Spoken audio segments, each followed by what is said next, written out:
लघु पतन के समय परिपथ में विद्युत धारा का मान होगा। क्या होगा?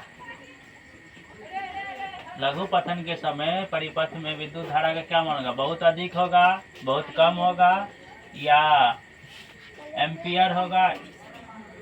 दोनों में एम्पियर ही है। Yes sir. या इनमें से कोई न होगा इसमें, या सभी दे दो, एम्पियर एक ही होगा। इन चारों में ऐसा विकल्प दिया हुआ रहेगा एग्जाम में, तो कौन सा होगा?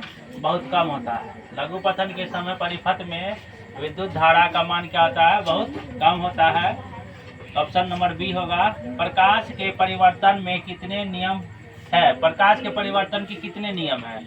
विकल्प दिया हुआ रहेगा 1, 2, 3, 4। तो कितने नियम होता है? 2।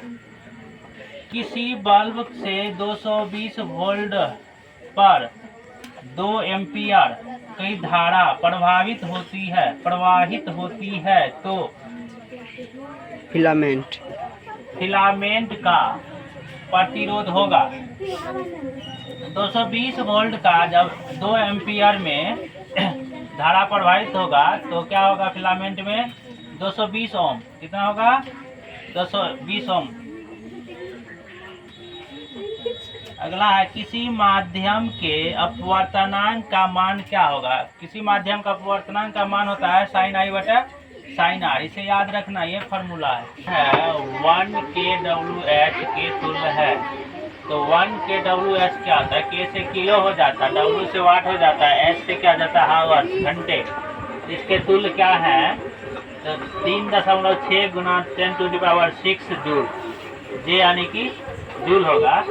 दूसरा है, समतल दर्पण द्वारा बना प्रतिबिंब होता है। समतल दर्पण द्वारा जब भी बना प्रतिबिंब बनेगा काल्पनिक बनेगा। क्या बनेगा? काल्पनिक बनेगा। और विभवांतर का SI मात्रक होता है। विभवांतर का SI मात्रक क्या होगा? वोल्ट होगा। सोडियम कार्बोनेट का अणुसूत्र, सोडियम कार्बोनेट का अणुसूत्र क्या होगा? Na सोडियम होता है, CO3 कार्बोनेट होता है, Na2CO3। अगला है, कार्बोनिक समूह का सूचित किया जाता है। कार्बोनिक समूह को सूचित किया जाता है तो -CO द्वारा। इस तरह एग्जाम में विकल्प दिया हुआ रहेगा, तुम लोग को सिर्फ आंसर याद करना है। आंसर याद रहेगा, विकल्प खुद ठीक लग जाएगा, समझ में आ जाएगा।